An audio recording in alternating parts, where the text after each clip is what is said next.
Good morning. It is day 5. My name is Brenda. I'm a paralegal. I work here in really foggy San Francisco. Today it is thick out there. Like there's buildings that I could usually see that I can't see at all. It looks like there's just like a few buildings, and then when you go outside, you don't know you're standing in fog until like you look back, or if you look forward, you can see like how tense. And it's pretty cool. You can see like when cars are like driving, they're like moving the fog around. It's kind of like looking at like when it snows and like how dusty it is. I don't know how to describe it, but it is another work from home day. It is Tuesday, and I don't have any morning meetings. They had put a hold for an interview slot, but that hold got removed because we're interviewing for some jobs, like some like candidates for positions that we have open, and I'm part of the interview team, so I don't have that. But I do need groceries. Go ahead and head up to the Trader Joe's. I'm gonna get my little car, my little ride, my little trolley, and take myself over there.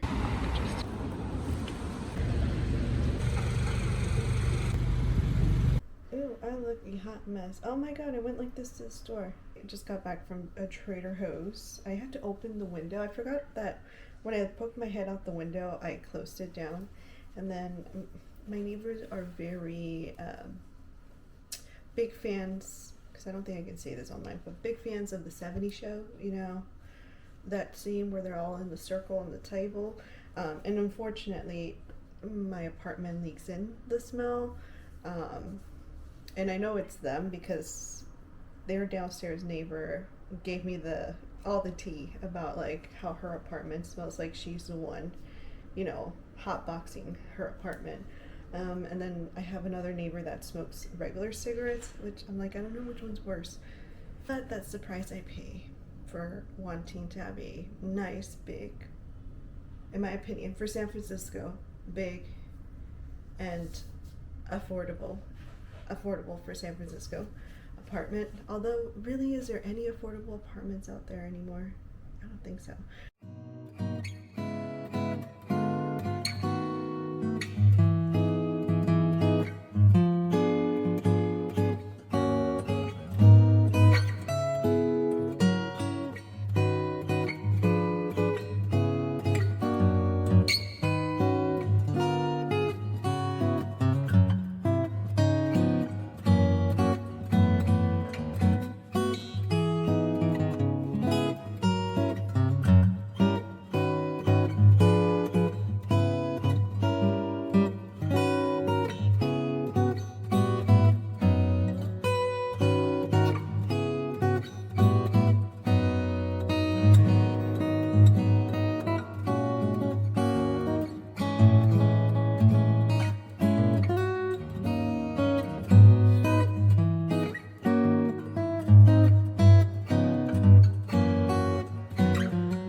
So it's been a few hours. I like put my stuff away. I always like to make sure I clean up my veggies before they go into the refrigerator and cut up the lettuce, because it just encourages me to eat things. Like if I take the grapes off the vines and wash them, then it's more easily accessible. So I think for me it helps me reduce waste, because sometimes my laziness, it just kind of overtakes everything else. But yeah, I did all of that, and right now I'm trying to like mentally prepare myself, because I have to help translate. It's a very confusing situation, but I guess they think that by adding someone who shares the same language, that this particular person will be a little more receptive, I guess. Like, not looking forward to it because it seems like this person can come off a little strong. And I think last week I had to deal with, I had to meet with a potential client who was very, just not the kindest person. And I don't do very good with that when it's like a very, like someone who's kind of aggressive. Like, I don't do very well, and I do need to work on it. But it's just kind of like right now I'm like a little bit freaking out because I'm like, I don't want to deal with someone who could be confrontational. My concern is that, I don't know, like, I think I'm just like nervous. I think it's mostly because of how fresh last week is in my mind, where I'm like, oh my gosh, like last week was horrible. Like, I know it's part of the job and I gotta suck it up, but I'm like, I don't think I have, currently, I don't think I'm kind of like at a good point where I can work work around that situation. I mean, I could be mistaken, but all the notes that people have left on this person's profile just kind of tells me like I gotta adjust, and I'll likely have moments where I'm gonna want to run. I guess my message here is like, be nice to anybody who's offering any sort of customer service, whether you're calling someone or you're ordering food at a restaurant. Like, you know, it's not their fault, whatever you are going through or however you feel. Like, it's understandable, the world is very stressful, but also like they're human and we don't know what people are going through. So like, you going in and yelling at a person working at Target might be like the last straw to that person. Or like, you know, just be kind is what I'm saying. Like, even if you're having a rough time, like, find another way to exert that angry energy, because you definitely don't want to bottle it up. That was the shit show that I expected. I feel so horrible for my coworker because he has like a very thick accent, and I think it just sucks. Like, he speaks English fine. Obviously, he understands it. He's a lawyer. But it's like, damn. Like, that person was very rude. I don't know, like, whose idea it was. Like, from my coworkers, I was like, oh, the best way to get to this person is, like, if we speak her language. She did not want that. I think it's hard for people to understand that, like, when somebody tells you that they speak English and they don't want help, like, just listen to them, because you're gonna offend them when you suggest having someone who speaks, you know, their language to help translate, because they're like, well, I can speak the language perfectly. So I don't know whose idea it was. Second time that I have a potential client that gets upset because they get an interpreter assigned to them,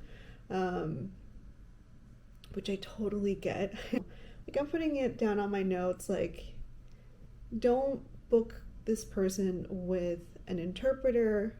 Don't suggest it. It's very offensive. I am all finished with work. I think I'm gonna go take a shower. My eyes are just like super tired. My whole body is feeling suddenly very tired.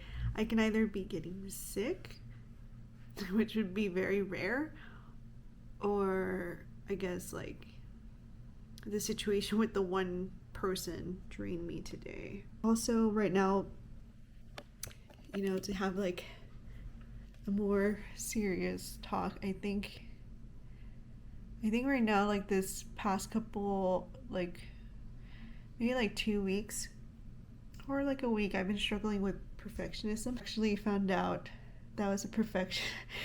You know, like, I feel like with perfectionism or like things like that, you always toss the words around like, yeah, I'm a perfectionist, or yeah, I'm so OCD, like without any weight to it. But then I had I was seeing a therapist. During my conversations with my therapist, I did find out I am a perfectionist. Like, when I say that, it's not just like me tossing the word, it's like I actively, I'm actively working around my perfectionism. And unfortunately, one of the things that it does, like the downsides to it, because there are some perks to it, but the downside is like I have so much self-doubt. And I think I've been dragging my feet on doing certain things because of the self-doubt, because I'm waiting to be perfect. Like the perfect this, the perfect that. Like everything has to be perfect for me to do this one task. And I know it doesn't have to be, but like then that fear takes over, and it's like, oh my god, like I can't get things like right now I had the realization, like if I really want to do this thing that I'm scared of, I have to do it. Like I can't let my perfectionism be like, no, you have to wait until you're perfect, until you have everything down, until everything is perfectly aligned. And so it really sucks. And so I think right now, like I'm also tired, like probably drained, because I'm terrified. Not terrified, but I am very afraid of doing what I have to do. Because along with it, I think like it's like so many levels, and I don't want to share what it is that I'm trying to do, not yet, until I actually get it done. But yeah, I just kind of been struggling. And I know that the more I drag my feet, one, I'll miss the opportunity. And even, because I think the other thing I'm afraid of is rejection. Even if there's rejection, we gotta keep rolling with the punches. And rolling with the punches is a little harder after rejection. That's my whole spiel on my perfectionism. I think like I'm really struggling with it. And it's not something that people on the outside can really help me out with, I feel like, other than the therapist, but because it's like I know what to do. I do. I know what to do. I know what to tell myself. I know how to validate my feelings ever since I like was going to therapy, but it's just so hard to actually,